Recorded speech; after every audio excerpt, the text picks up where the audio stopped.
Hola, ¿qué tal? Pues seguimos con las clases de química, ahora con el tema número 2, que es la tabla periódica de los elementos. Vamos a ver una breve historia de lo que sería la tabla periódica y vamos a continuar con algunos aspectos fundamentales, ¿no? De lo que hay que comprender sobre la tabla periódica. Esta serie de videos pues siguen siendo parte de la materia de química del Tecnológico Nacional de México Campus Tacámbaro, a cargo de su servidor, el maestro Adi Manuel Maciel Rivera. Bueno, la tabla periódica es un ordenamiento de lo que sean los elementos químicos y lo que tenemos actualmente como tabla periódica va a ser a partir de la forma decreciente de su número atómico, de la forma creciente más bien. Y en 1860 algunos científicos ya habían descubierto más de 60 elementos diferentes y que habían determinado además la masa atómica. Entonces es una forma en la que se puede acomodar de manera ordenada lo que sería la información de los elementos.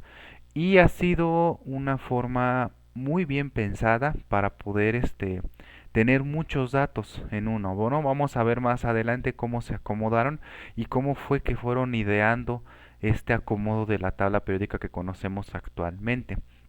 Entonces también se asignaron grupos, se asignaron niveles en los que se fueron acomodando y pues en general es lo que vamos a ver en este video. Las aportaciones a la tabla periódica, pues primero empezaríamos con Denier, que él generó algunas tríadas que son agrupaciones de elementos con tres propiedades que tuvieran análogas, ¿no? Que tuvieran la misma propiedad. Entonces, él los fue acomodando, ¿no? Entonces, estos elementos los fue acomodando en estas tríadas y fue como que el primer intento que se tuvo para poder ir agrupando estos elementos. Newlands lo que hace son algunas octavas y con esto él los ordenó de acuerdo a su número creciente de masa en grupos de 8 y ir diferenciando las propiedades que tuviera, ¿no? Entonces, él tenía estas que eran las octavas en las cuales se iban acomodando a partir de sus diferentes masas, ¿no? Lo que serían los elementos. Entonces, estos fueron los primeros dos intentos que se tienen como de organizar toda esta cuestión de los elementos conocidos, ¿no? Ya después tenemos a Meyer, que él ya ordenó los elementos de acuerdo a lo que sería la masa atómica creciente, y al que sería uno de los creadores principales de la tabla periódica, que es Mendeleev, ¿no? Dmitri de Mendeleev. Él es un ruso que comenzó con lo que sería ya el ordenamiento de los elementos de acuerdo a su masa atómica creciente, lo cual dio una gran salto, ¿no? Porque fue una manera muy visionaria de poder acomodar estos elementos. Y algo muy importante también ya para poderlo ver, ¿no? Como lo vamos a ver. Después Werner propone una tabla periódica larga y a él se llegó mucho tiempo y todavía en algunos autores lo manejan como el creador de la tabla periódica moderna. Pero él se basa directamente en el acomodo de la masa atómica que hizo Mendeleev. Entonces, pues realmente quien tiene como que sería el creador original va a ser Mendeleev y Werner sería como quien le dio el acomodo final prácticamente. Y Moselier, él lo que hace es que es el creador de la ley de periódica. Y esta ley nos dice que las propiedades de los elementos y lo que son los compuestos son funciones periódicas del número atómico de los mismos elementos. Entonces, todo va a depender justamente de este número atómico. Entonces, por eso también que vamos a ver más adelante cómo se acomodan. Las características de la tabla periódica. Primero, los elementos van a estar presentados en orden creciente. Entonces, conforme más vamos bajando en la tabla periódica, más pesados van a ser los elementos. Por lo tanto, su número atómico también, o la cantidad de protones, van a ser más altas, ¿no? Entonces, veíamos en el video anterior que teníamos que los protones van a ser muy densos, entonces es muy pesado, ¿no? El protón. Entonces les decía yo que era como, por ejemplo, o un planeta, ¿no? Entonces, un planeta, toda la masa, la parte más densa, va a estar bien en el planeta, ¿no? Y alrededor, pues van a estar los satélites, que en este caso serían los electrones que van a estar girando, ¿no? Porque su masa es mucho más pequeña, por lo tanto, no son tan atraídos como a la zona central, ¿no? Y bueno, también esto es importante que va de creciendo de izquierda a derecha y de abajo hacia arriba. Luego también tenemos que otra característica que tiene la tabla periódica es que esta tabla está estructurada en 7 filas y 18 columnas, que se llaman periodos, lo que sean las filas, y grupos, ¿sí? Las columnas. Además de que está seleccionada en 4 bloques. Estos 4 bloques se utilizan a partir también de lo mismo que ya hemos empezado a ver, que sean los subniveles de energía, ¿no? Entonces, el S, el P, el D y el F. Entonces, para que vayamos teniendo una idea de que es mucha información ahí en una sola tablita, ¿no? Además, agrupa los bloques en dos grupos muy grandes, que serían los metales y los no metales. Y dentro de estos también se incluyen los gases raros. Los metales van a estar ubicados en los bloques S, D y F, y los no metales a partir del bloque P, al igual que los gases raros. Tenemos también como otra característica que los grupos del A y grupo B son según el bloque al que pertenecen. Por ejemplo, el grupo A va a estar compuesto por los bloques que tienen orbitales estos elementos en el grupo S y P. Y el grupo B son los elementos que van a tener electrones en sus orbitales D y F correspondientemente, ¿no? Entonces, esto va a ser algo bastante importante. Los elementos más comunes en estos grupos van a ser estos 5 que presento a continuación. Los metales que van a estar divididos en 3, que serían metales alcalinos, alcalinotérreos y de transición. Y los no metales que van a ser halógenos y gases nobles, ¿no? Entonces, cada división va a tener además subdivisiones. En general, si nosotros vemos el acomodo de la tabla periódica, pues este sería sin los elementos, no nada más ver dónde están los grupos. Entonces los metales se acomodan en toda la parte central principalmente. Los no metales se acomodan hacia de la izquierda hacia, digo a la derecha más bien, en la parte superior de la tabla. Y los gases nobles, esos están en esta columna, ¿no? Directamente hacia la derecha de la tabla. Ya viéndolo con la clasificación más común de los elementos, pues tendríamos los no metales, los metales alcalinos en la parte baja y en la parte lateral izquierda, ¿no? Luego tendríamos los alcanilotérreos seguidos en la columna 2. Luego tendríamos los metales de transición, que van a estar estos distribuidos en la zona todavía de los metales, pero más aquí en la zona media.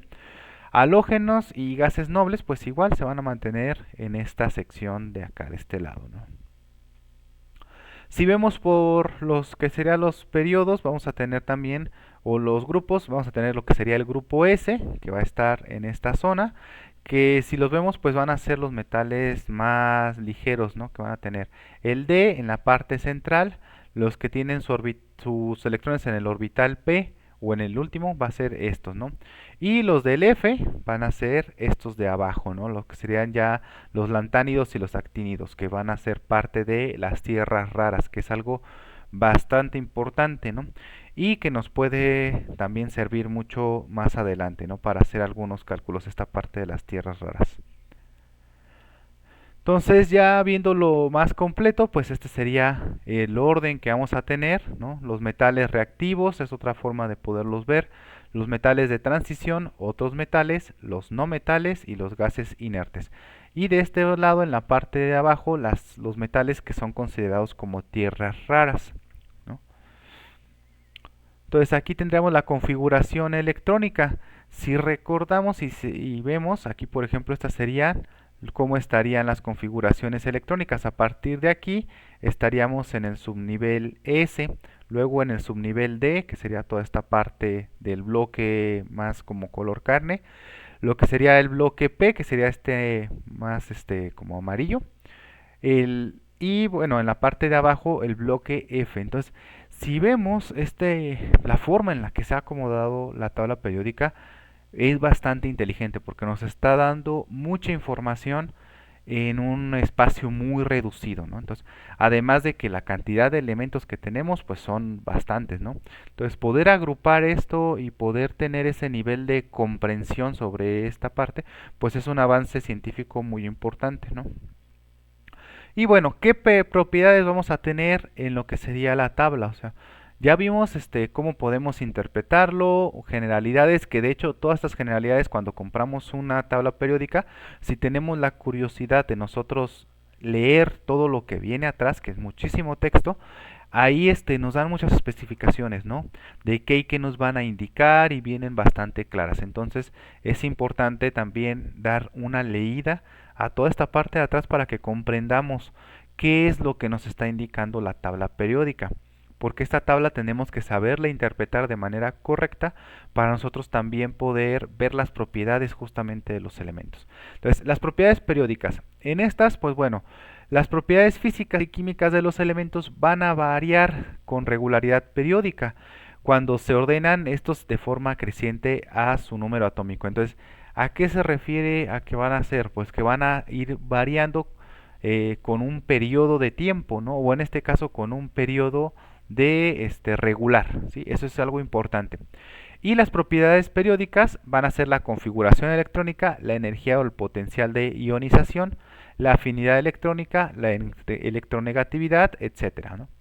Los elementos que tienen carácter metálico o que se les considera como elementos metálicos son porque desde un punto de vista electrónico se consideran que metálicos cuando ceden fácilmente electrones a los otros elementos que están a su alrededor. Bueno, lo vamos a ver más adelante también, pero los enlaces de tipo metálico pues tienden a formar una nube de electrones alrededor de lo que sería la parte central, ¿no? Entonces, esto permite que los electrones se movilicen mucho más fácil, que puedan ceder y puedan atraer electrones en sus orbitales. La configuración electrónica va a ser la distribución que tienen estos electrones en los orbitales del átomo, que esta configuración electrónica la hemos visto ya en clase, ¿no? Lo que sería cómo se han ido ordenando lo que sean los electrones según el subnivel al que pertenecen y según lo que serían sus orbitales, ¿no? Entonces, si recordamos también en el video pasado, ya se había visto un poco de esta introducción y en algunos de los ejercicios que hemos realizado para descomponer estos orbitales y verlos, ¿no? El potencial de ionización es la energía que se necesita para separar un electrón del nivel más externo de un átomo y este potencial de ionización pues va a variar de elemento a elemento, ¿no? Pero tengamos en cuenta que también lo que sería los que tienen los elementos metálicos o que son considerados metálicos van a tener este potencial mucho más bajo, ¿no? Porque se necesita poca energía para poder separar estos electrones.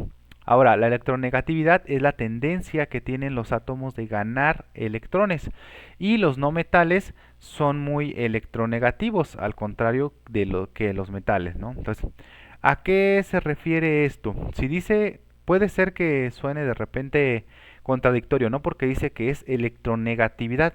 Cuando nosotros pensamos que algo es negativo, es porque tiene ausencia de, ¿no? Entonces, eso es justamente el carácter que les da para ganar electrones, ¿no? Es como alguno de mis maestros me mencionaba, ¿no? Que es como cuando uno trae dinero. O sea, si traes dinero, lo único que puedes hacer es gastarlo, ¿no? En cambio, si no tienes dinero, lo único que puedes hacer es conseguir dinero. Entonces, eso pasa también con lo que sería esta parte. Entonces, si el electrón o el elemento más bien no tiene energía o tiene electrones que puede ceder, pues los va a ceder. Entonces, en cambio, un elemento que les faltan electrones, lo que hace es absorber esos electrones, ¿no? Para poder completar, ¿no? Lo que sería su regla del octeto y lo que vamos a ver más adelante. La afinidad electrónica va a ser la energía liberada al capturar un electrón. Esto también es importante. Entonces, todo en esto pues va a ser como que un juego, ¿no? De dar energía y absorber energía todo el tiempo. Entonces, el número de oxidación indica la capacidad de combinación y este número es de un elemento es el número de electrones que gana, cede o comparte cuando está con otro elemento y puede ser ya sea negativo, positivo o nulo, ¿sí? El radio atómico va a ser la distancia que existe desde el núcleo del átomo al último nivel de energía. Entonces, ¿qué tiene? En la tabla vamos a tener que el radio atómico va a decrecer conforme nos vamos hacia la derecha y va a aumentar conforme vamos hacia la parte de abajo. Entonces, el más grande que vamos a tener, pues va a ser que esté en la esquina superior, digo, en la esquina inferior izquierda, y de ahí van a ir decreciendo, ¿no? Todos los radios. Entonces, quiere decir que entre mayor sea esto, pues más alejados vamos a tener los electrones de lo que sea el núcleo del átomo y también vamos a tener, por lo tanto, mayor cantidad de electrones que van a estar ahí para poder mantener estable el elemento. El número de oxidación o de valencia, de acuerdo al grupo en la tabla periódica, si los elementos son metálicos y pertenecen al grupo 1 o 2, la valencia va a ser de tipo positiva.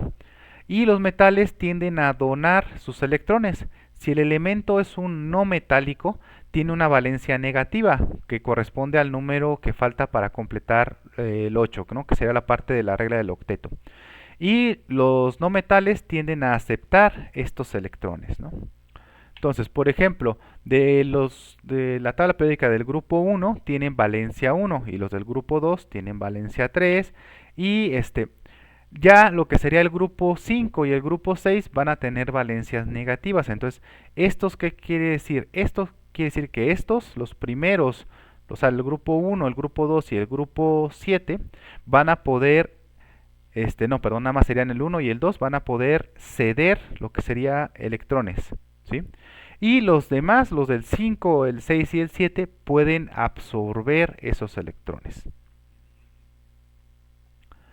Los metales alcalinos, estos tienen la característica de que ellos van a estar situados en el grupo 1 en la tabla periódica y tienen un solo electrón en su último nivel de energía, con tendencia a perderlo. Entonces, estos van a formar un ion monopositivo y los alcalinos son los del grupo 1A y la configuración electrónica del grupo es NS1. Por ello se indica que se encuentran en la zona S de la tabla periódica. Algunos ejemplos van a ser el litio, el sodio, el potasio, el rubidio y el cesio, ¿no? Que son metales alcalinos que son muy activos, ¿no? Incluso, por ejemplo, el litio no lo vamos a poder encontrar nunca de forma elemental en la naturaleza.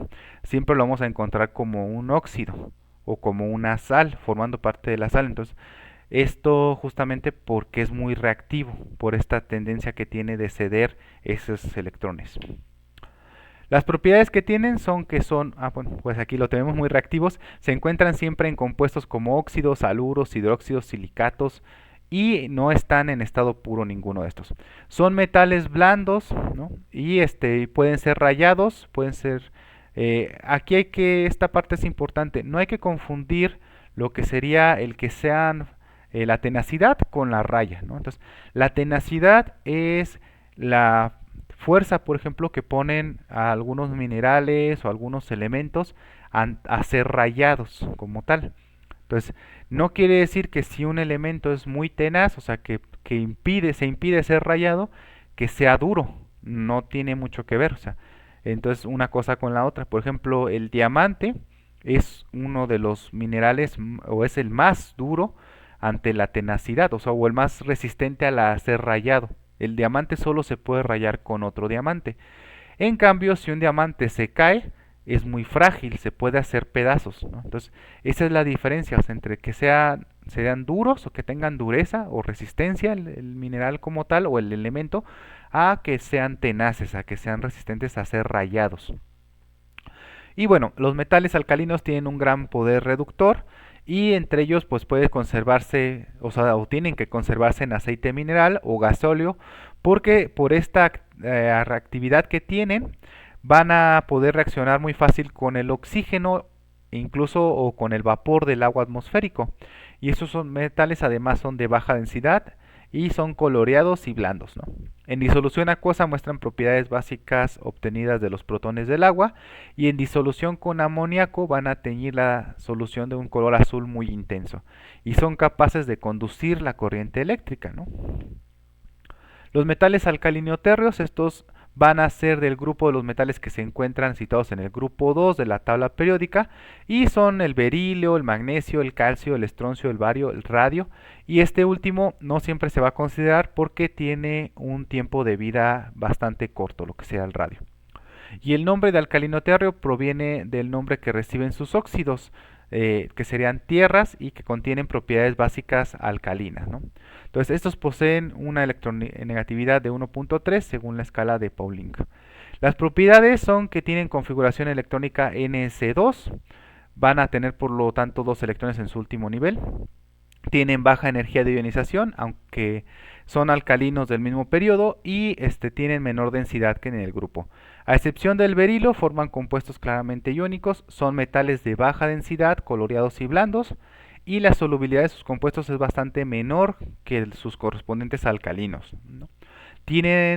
Todos tienen solo dos electrones en el nivel energético más extremo y con tendencia también a perder estos electrones, entonces por lo tanto forman un ion positivo de +2, o sea que van a perder estos dos electrones fácilmente.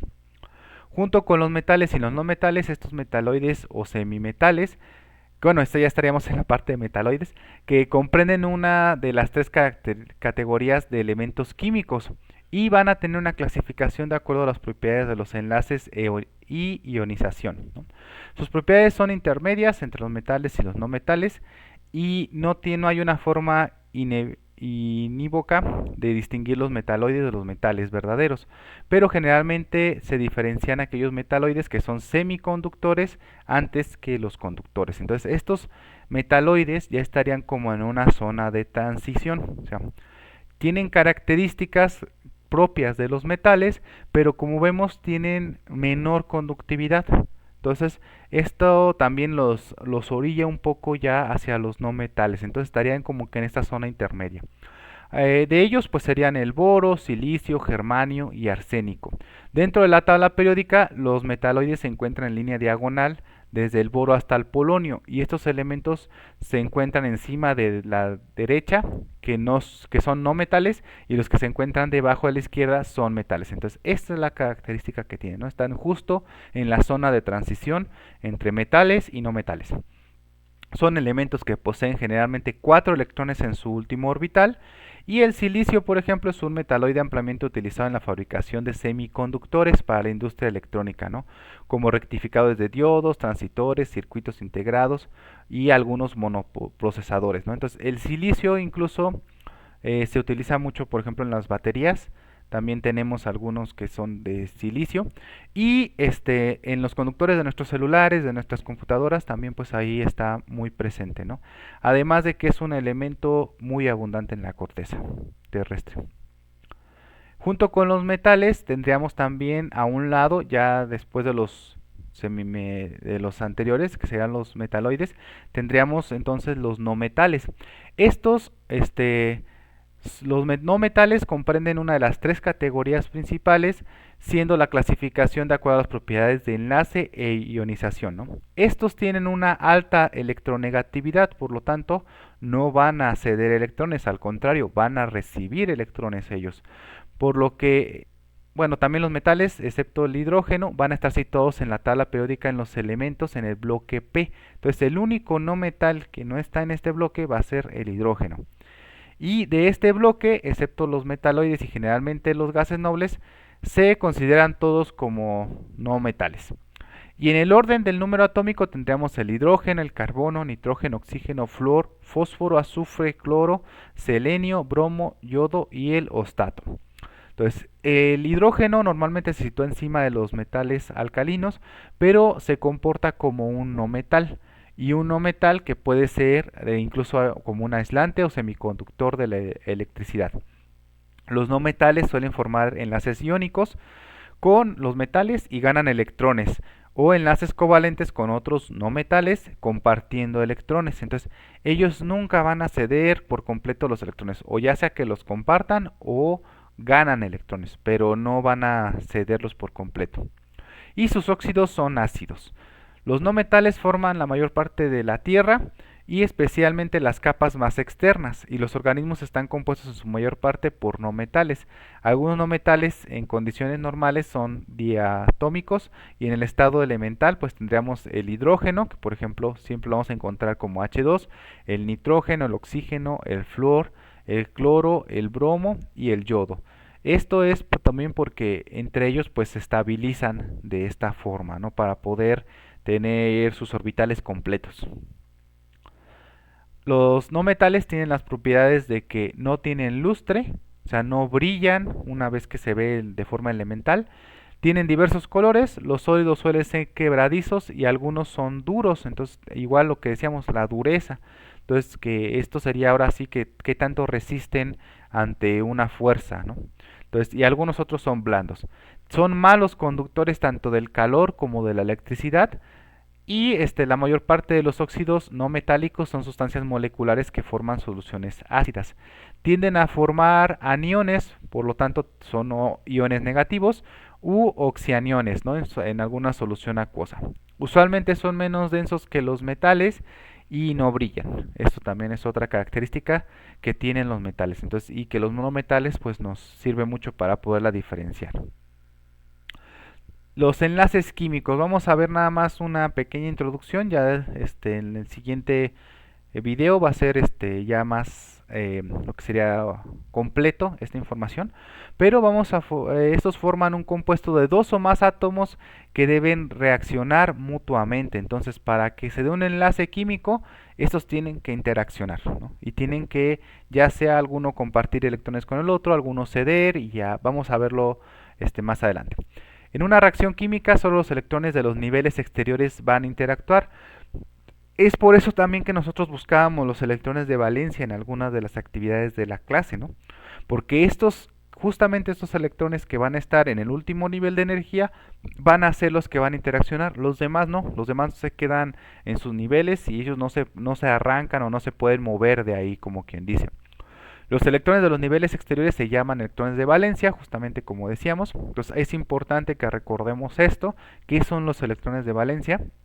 Y la regla del octeto, esta se basa en que los átomos que tienen en su último nivel 8 electrones son más estables.